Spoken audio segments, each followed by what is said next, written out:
At 7:18 in the morning, the Silver Meridian Casino completed its routine audit. Every dashboard displayed normal performance metrics. There were no alerts, no alarms, no red flags visible anywhere in the system. The night shift supervisors signed off on their reports and went home. The day shift arrived to find everything running exactly as expected. But by mid-morning, financial analysts noticed something impossible. A discrepancy had appeared in the reconciliation reports. Money was missing. Not a small amount. Not an explainable variance. $59 million had simply disappeared from the casino's accounts. There had been no vault breach. No hacking incident had been reported. No suspicious footage appeared in any of the security recordings. The surveillance teams reviewed thousands of hours of video and found nothing out of the ordinary. The IT department ran diagnostic after diagnostic and came up empty. Every system showed normal operation. Every access log appeared routine. The only anomaly investigators could identify was strange in its ordinariness. A man had been visiting the casino intermittently for several months. He never gambled. He never celebrated. He never drew any attention to himself. Security footage showed him walking through the gaming floor, sometimes sitting in the lounge areas, occasionally visiting the business center. He looked like any other patron who might be waiting for someone or killing time between appointments. Before we get into it, don't forget to like and subscribe, and hit hype to boost this episode. Drop a comment below with your city or country. I'm always curious where viewers are joining from. His name was Aaron Feldman. He was 41 years old and worked as a university library research assistant. His employment history showed a series of grant-funded positions in short-term academic contracts, the kind of precarious work that had become standard in academia. He specialized in archival research and metadata systems management, skills that required both technical knowledge and historical expertise. His job consisted of organizing historical documents, maintaining database integrity, cataloging rare collections, and helping faculty locate obscure sources for their research projects. Aaron had spent nearly 15 years moving from one temporary position to another. He worked for professors who received grants to digitize old records. He helped departments transition their filing systems to new software platforms. He organized collections that had been sitting in boxes for decades. He was always competent, always reliable, always careful with the materials entrusted to him. But he was also always temporary, always expendable, always aware that his position could disappear when the funding ran out. He lived modestly on stipends that barely covered rent in a studio apartment near campus. The apartment was small and sparsely furnished. Books lined every available wall space. His computer equipment was outdated but functional. He cooked simple meals at home because eating out was a luxury he could rarely afford. He did not own a car. He took the bus to work every day, reading on his phone during the commute. Aaron had no criminal record, no history of financial trouble beyond the ordinary struggles of living on a limited income, no gambling addiction, no expensive hobbies, no vices that anyone knew about. He did not drink heavily. He did not use drugs. He had few friends and no romantic relationships that his colleagues were aware of. His social life consisted mainly of polite interactions with co-workers and occasional attendance at department events where he would arrive on time, make small talk for an appropriate interval, and leave without fanfare. His co-workers described him as intelligent but unremarkable, quiet, methodical, somewhat reserved. The kind of person who could work in the same building for years and never make a strong impression on anyone. He was helpful when asked questions, but did not volunteer unnecessary conversation. He was knowledgeable about his area of expertise, but did not show off or dominate meetings. He blended into the institutional landscape so completely that people sometimes forgot he had been at a gathering until they saw him in the office the next day. He spent his days in the archive rooms reading documents that most people had forgotten existed. Old policy manuals, decades of meeting minutes, compliance reports from regulatory agencies that had long since been reorganized or dissolved. Legislative hearings from the 1970s, court filings that had been digitized from microfilm, interdepartmental memos that documented how decisions were made when the people making them never imagined their words would still exist 50 years later. Aaron read footnotes. He tracked down sources cited in sources. He noticed when language changed slightly between different versions of the same document. He observed how policies evolved over time, how certain phrases would appear and reappear across decades with subtle modifications. He understood that institutions had memory, but that memory was imperfect and often contradictory. Different departments would maintain different versions of the truth. Different eras would interpret the same rules in different ways. And sometimes in the gaps between these interpretations, interesting things could be found. His work required a particular kind of attention that most people did not naturally possess. It was not enough to simply read the documents. You had to read them in context. You had to understand what they were responding to, what assumptions their authors held, what problems they were trying to solve. You had to recognize when a rule was written to address a specific situation that no longer existed, but the rule itself remained because no one had remembered to remove it. This was not exciting work. It did not lead to recognition or advancement. No one threw parties to celebrate successful archival projects. But Aaron found a certain satisfaction in it. There was a puzzle-like quality to tracing how information flowed through institutional systems, how a decision made in one meeting would ripple outward through policy documents and procedural manuals and training materials, each iteration adding or subtracting small details until the original intent became obscured. He noticed patterns in language that others would skip over without a second thought. He saw connections between documents that were filed in different departments and nominally dealt with different subjects. He understood that the official story of how an organization worked was often quite different from how it actually worked, and that the gap between those two things was where interesting discoveries could be made. Aaron was not a gambler. He was not a computer expert. He had no background in finance or security systems. He was simply someone who knew how to read carefully and how to follow trails of information that others had overlooked. That skill would prove far more valuable than anyone could have anticipated. The casino had never noticed Aaron as a threat because he never behaved like one. Security personnel review thousands of visitors every day. They look for specific behavioral patterns, nervous movements, unusual betting patterns, aggressive behavior, attempts to distract staff or engage in conversation that seems designed to probe for information, emotional reactions to wins or losses, coordination between multiple individuals who pretend not to know each other. Aaron exhibited none of these behaviors. He had an average appearance. He wore ordinary clothes. He moved through the casino at a leisurely pace. He never approached the tables. He never fed coins into slot machines. He sometimes bought coffee and sat reading on his phone or tablet. He never engaged staff in conversation beyond basic pleasantries. He showed no emotional reactions to anything happening around him. To the trained security personnel watching the cameras, Aaron registered as a non-participant, someone passing through, perhaps waiting for a friend who liked to gamble, perhaps killing time before a business meeting, perhaps just using the casino as a comfortable place to sit and work on his laptop for a few hours. He fell into that category of visitor who required no further attention. That invisibility was not accidental. Aaron understood how surveillance systems worked, not through technical expertise, but through observation. He had spent years watching how institutions categorized people, how they decided who warranted scrutiny and who could be safely ignored. He knew that the way to move unnoticed was not to hide, but to be aggressively unremarkable. The discovery that would change Aaron's life happened during what seemed like another ordinary day of research. He had been assigned to help a graduate student locate historical gaming regulations for a dissertation on the evolution of casino oversight in Nevada. The project required diving into decades of regulatory filings, compliance manuals, and archive policy updates from multiple state agencies. The graduate student needed to understand how gambling regulations had changed from the 1960s through the present day. She was particularly interested in how the shift from organized crime control to corporate ownership had transformed the regulatory landscape. Aaron's job was to find the source documents and organize them chronologically so the student could analyze the trends. It was tedious work. He started with the Nevada Gaming Commission archives, then moved to county-level regulatory bodies, then to individual casino compliance filings that had been preserved in various collections. Some documents were digitized. Others existed only on microfilm.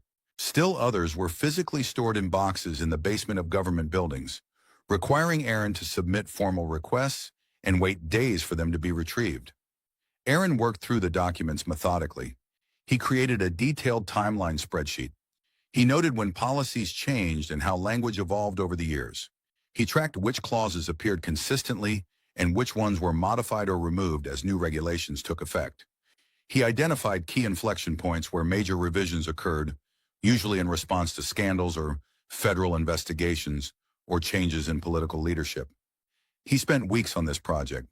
The graduate student checked in periodically to see what he had found, but mostly she left him to work independently. She trusted him to be thorough. Everyone who worked with Aaron learned to trust his thoroughness. That was when he noticed something odd. Across all those decades of documentation, spanning different regulatory bodies and different eras of gambling oversight, one particular clause kept reappearing. The language around it would be updated. The formatting would change. The section numbers would be renumbered as documents were revised. References would be modernized to reflect new technologies and new organizational structures. But the underlying logic of the clause itself remained unchanged. It was a provision governing how certain financial transactions were reconciled when activity crossed multiple internal systems within a casino's operation. The clause had been written in an era when casinos used manual bookkeeping and paper records. Back then, different departments maintained separate ledgers. The cage would track cash. The pit would track chips. The accounting office would track credit. These systems had to be reconciled regularly, and discrepancies were common because everything was done by hand. The clause specified a particular order of precedence for resolving conflicts when different departments reported different numbers for the same transaction. It established which records should be considered authoritative when systems disagreed. It was a practical solution to a practical problem in an era before computerization. What Aaron realized, as he traced this clause through 5 decades of documentation, was that it had never been fundamentally reconsidered. Yes, the language had been updated. References to ledger books became database records. References to department reports became system outputs. But the core logic, the order of precedence for conflict resolution, had been carried forward without anyone questioning whether it still made sense. As Aaron traced this clause through the decades, he realized something remarkable. While casinos had modernized everything else about their operations, this particular rule had been grandfathered forward again and again. The assumption buried in the clause had never been questioned. It had simply been carried over into each new generation of compliance documentation. Modern casinos now operated with sophisticated computer systems, real-time monitoring, artificial intelligence fraud detection, and automated audit processes. But somewhere deep in the policy infrastructure, this old rule still existed.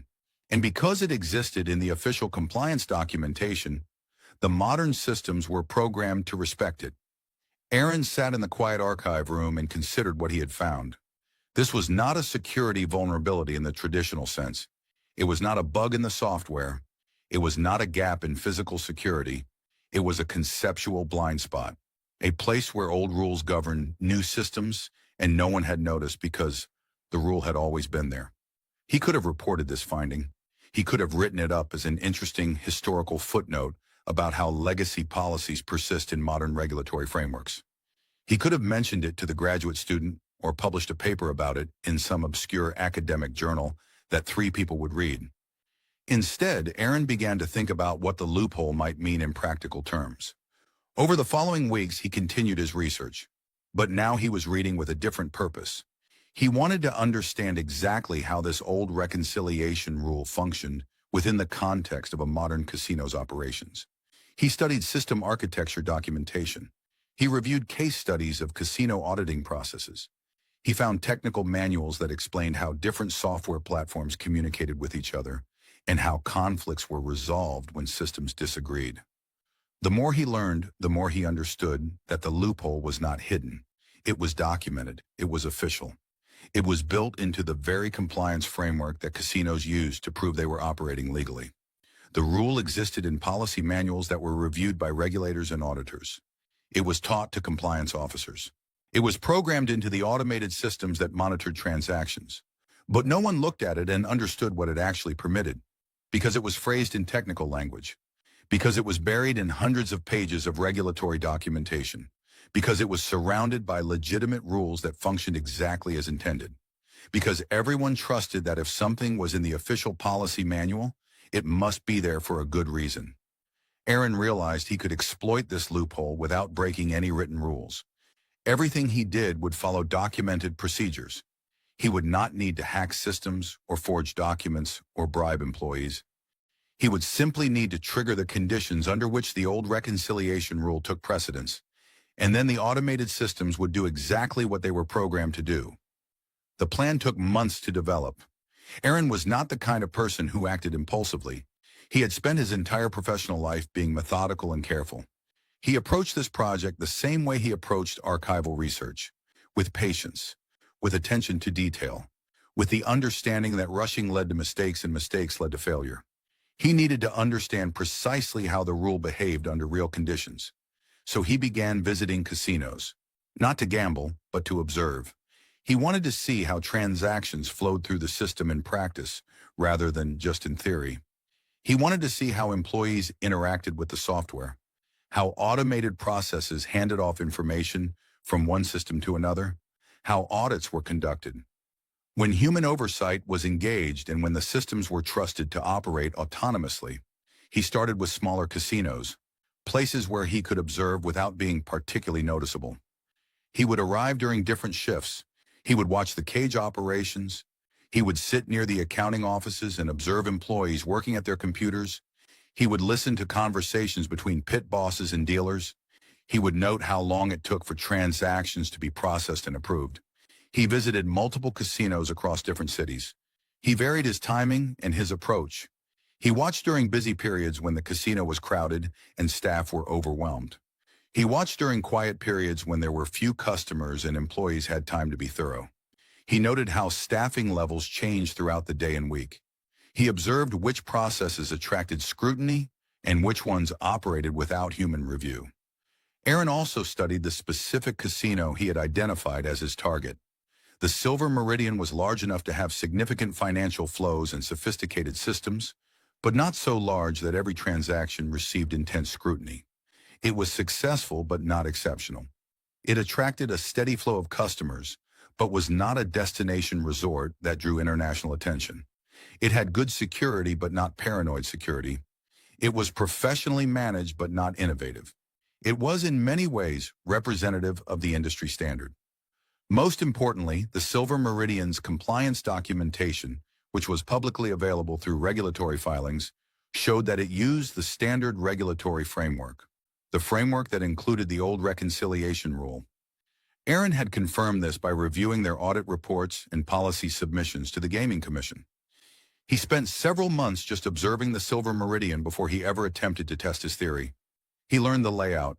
He identified where cameras were positioned and what angles they covered. He noted the schedules of security personnel. He observed shift changes and break rotations.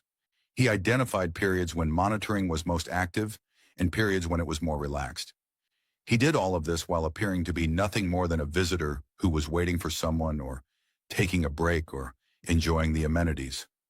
Aaron confirmed that the casino's modern monitoring systems still deferred to the old reconciliation rule under specific circumstances. Those circumstances could be created.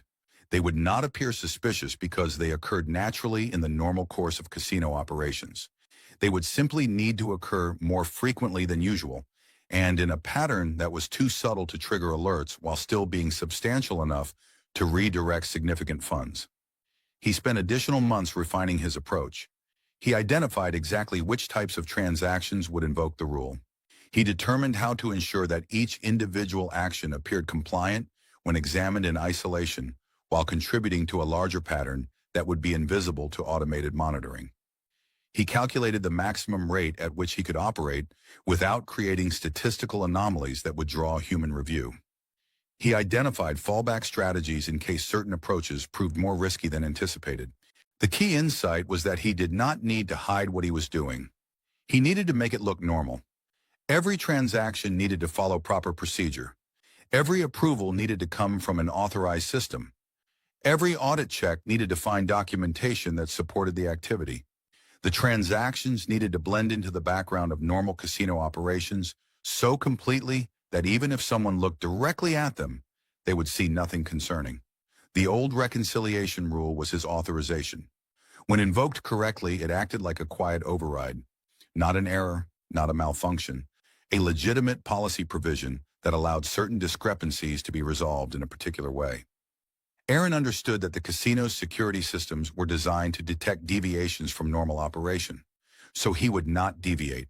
He would operate within the bounds of normal activity, but he would use the loophole to redirect financial flows in ways that the automated reconciliation processes would accept as valid.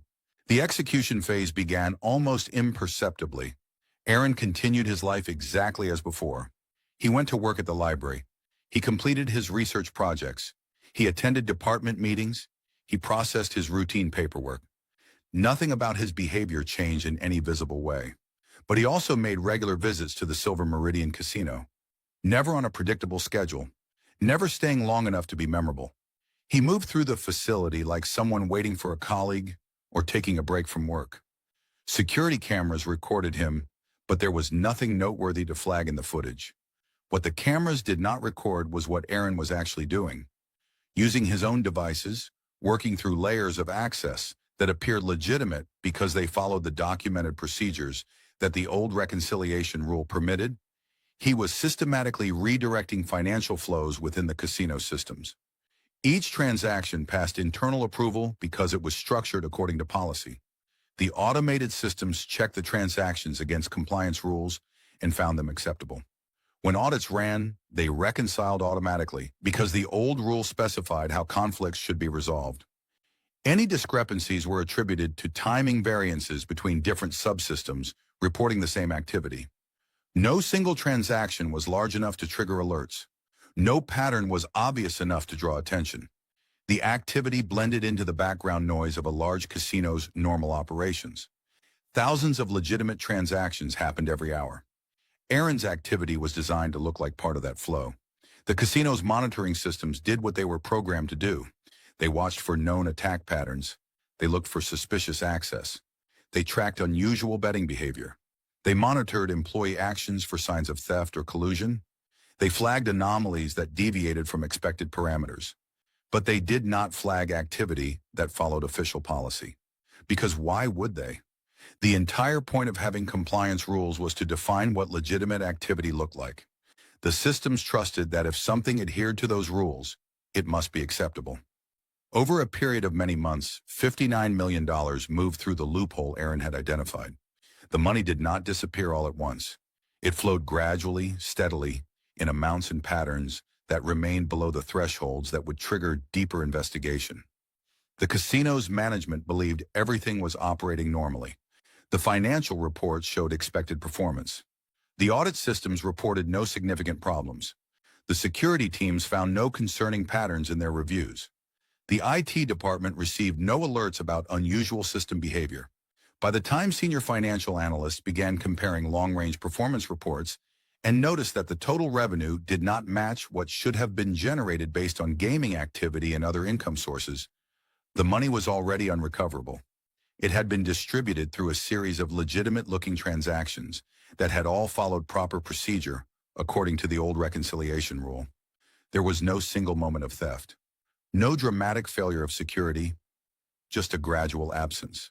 Like water slowly leaking from a container through a crack no one had noticed. The investigation began slowly. At first, analysts thought they had made an error in their calculations. Financial discrepancies happened sometimes. Data entry mistakes occurred. Systems glitched. Reports generated with incorrect parameters produced bad numbers. The initial assumption was that this was one of those normal errors that would be identified and corrected with a few hours of review. They rechecked their numbers. They verified that they were pulling data from the correct sources. They reviewed the automated reports. They examined the database queries to ensure they were formulated correctly. They looked for obvious mistakes in how different revenue streams were being categorized or totaled. When they could not find any errors in their methodology, they began to realize the problem was more serious. The numbers were correct. The data was accurate. The discrepancy was real. Somewhere in the casino's operations, A substantial amount of money had disappeared. They escalated to senior management. Emergency meetings were convened. The chief financial officer reviewed the findings personally. He brought in the head of security and the director of compliance. They examined the reports together, hoping to find an explanation that the analysts had missed. The casino brought in external auditors. A major accounting firm sent a team to conduct an independent review. They examined years of financial records. They interviewed staff members across multiple departments. They reviewed system logs from every platform the casino used for financial tracking. They looked for evidence of embezzlement, fraud, hacking, or insider theft. They reconstructed transaction flows. They tested the integrity of databases. They verified that backup systems match primary systems. The external auditors worked for weeks. They found minor issues, the kind of small irregularities that exist in any large operation. Rounding errors, timing differences between when transactions were recorded in different systems. A few instances where procedures had not been followed precisely, but nothing that explained $59 million in missing funds. The security team launched their own investigation. They reviewed surveillance footage going back many months. They looked for suspicious patterns. They tracked employees who had access to financial systems. They investigated vendors and contractors who worked with the casino. They examined every visitor who had spent significant time in the facility without engaging in normal gambling activities.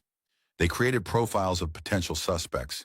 They looked at who had the knowledge, the access, and the opportunity to commit theft on this scale. They interviewed employees about their financial situations, looking for someone who might be desperate enough to steal. They reviewed hiring records to see if anyone had falsified their background or credentials. They checked for connections between employees and known criminals. That was when Aaron Feldman's name first appeared in their analysis, not because he had done anything obviously wrong, but because he was an anomaly in a different way. He had visited the Silver Meridian regularly over several months. But unlike most regular visitors, he had never gambled. He had never placed a bet. He had never fed money into a slot machine. He had never sat at a poker table. The security team pulled all the footage they could find of Aaron. They watched him arrive. They watched him move through the facility. They watched him sit in lounges. They watched him occasionally use the business center where visitors could access computers and printers for a small fee. They watched him buy coffee. They watched him leave. His visits coincided with the general time frame when the money had disappeared. That correlation alone was enough to make him a person of interest. The investigators began to dig deeper into his background. But when investigators looked closer at Aaron's actual behavior during his visits, they found nothing actionable. He had walked through public areas where any visitor was allowed. He had sat in lounges that were open to everyone. He had occasionally used the business center, but the logs showed he had paid for his time like any other customer and had access to only standard internet browsing and document printing functions. He had never accessed restricted areas. He had never attempted to enter employee-only zones. He had never interacted with casino systems in any visible way. He had never spoken with employees about anything beyond ordering coffee or asking for directions to the restroom. The IT forensics team was brought in. They were experts in digital crime investigation. They examined every system access log from the period in question. They looked for evidence that someone had accessed casino computers without authorization. They searched for unauthorized logins. They analyzed network traffic for suspicious patterns.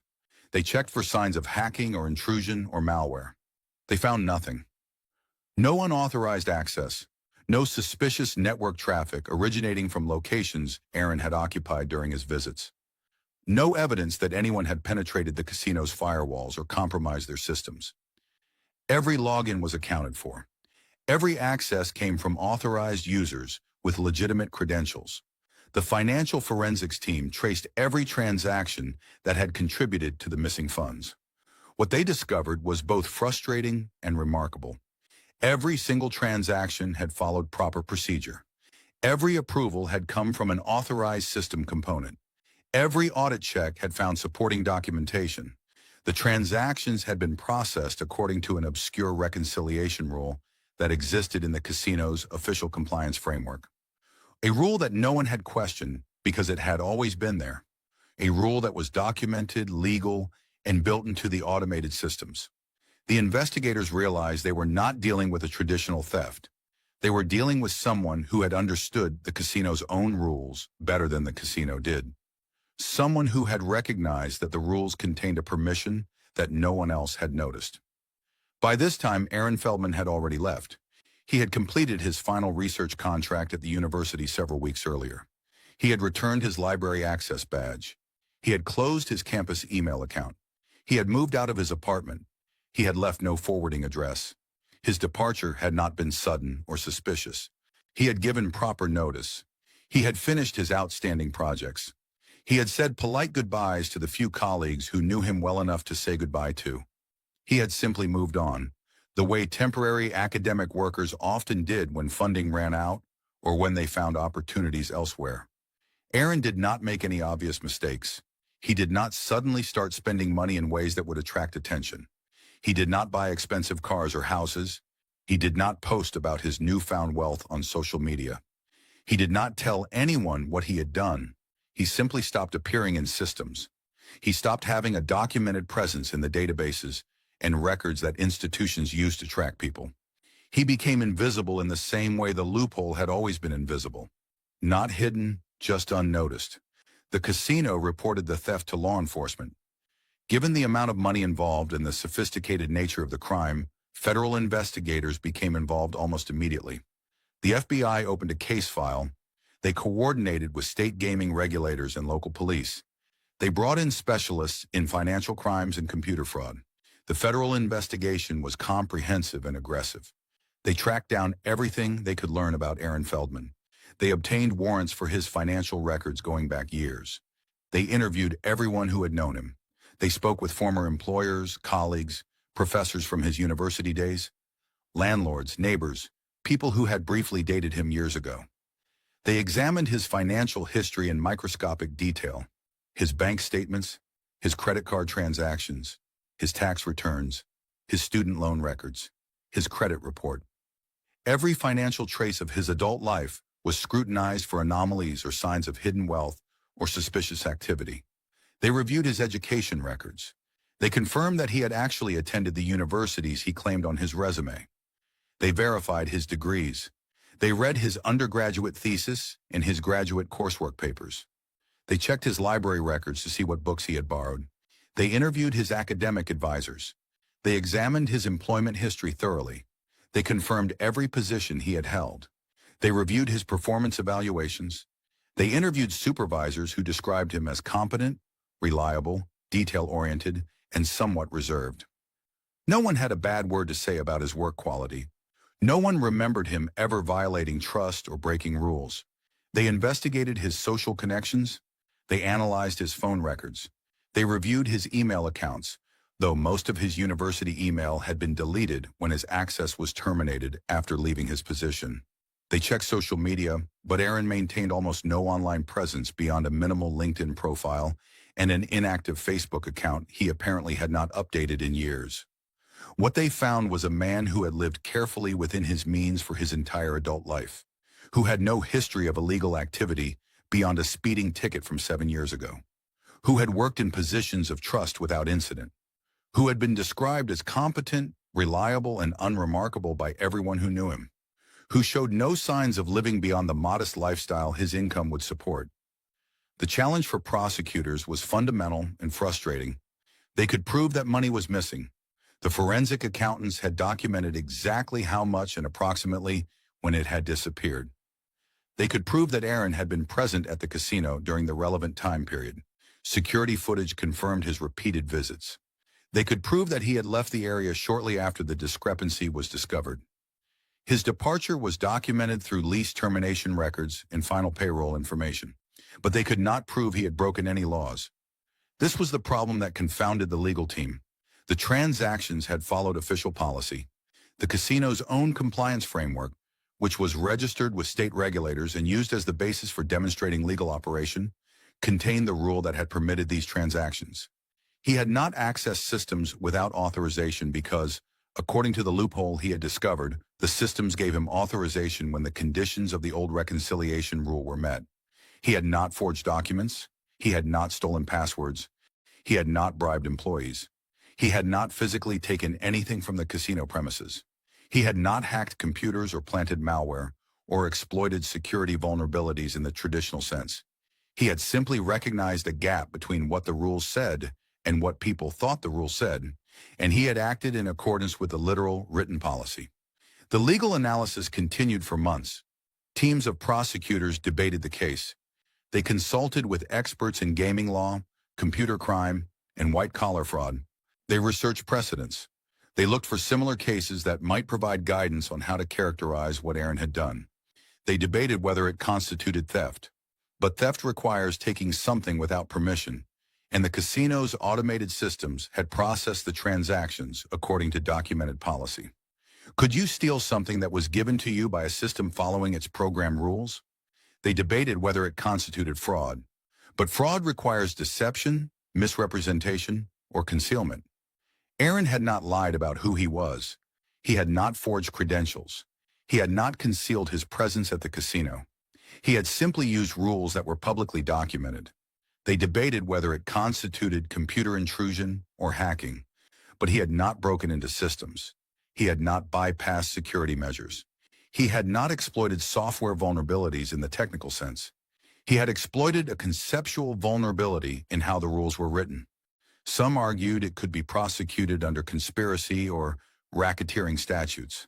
Others pointed out that there was no evidence of coordination with others. Aaron appeared to have acted alone. He had not communicated with Confederates.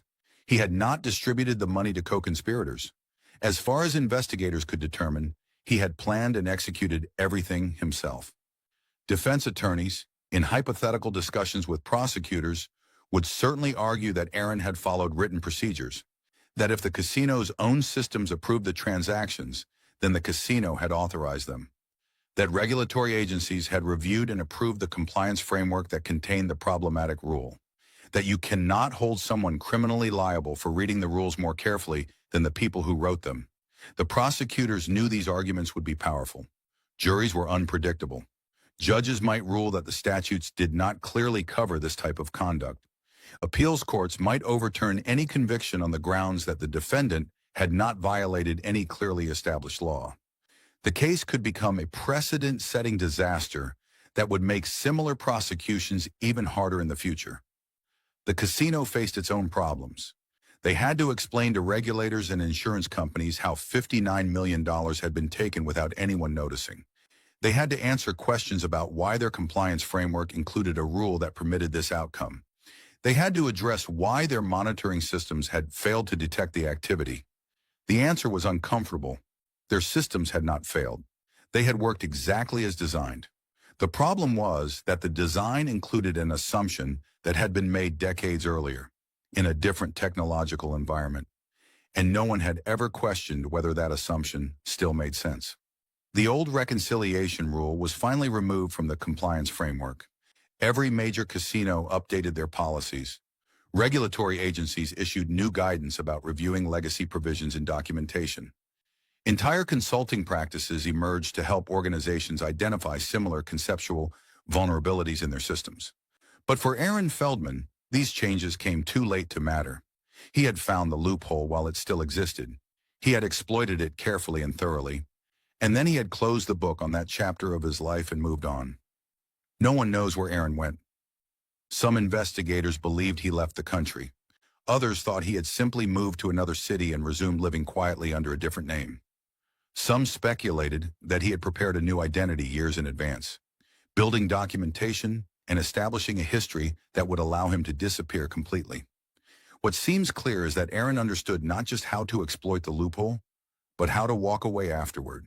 He did not make the mistakes that catch most criminals. He did not celebrate. He did not confess. He did not trust anyone with his secret. He did not give investigators anything they could use to find him. He had spent his professional life reading documents carefully, understanding systems deeply, and recognizing patterns that others missed. He applied those same skills to the problem of disappearing, and apparently he succeeded. The Silver Meridian Casino eventually recovered financially. They implemented new systems and procedures. They trained staff to think differently about compliance and oversight. They turned their experience into a cautionary tale that they shared with the industry.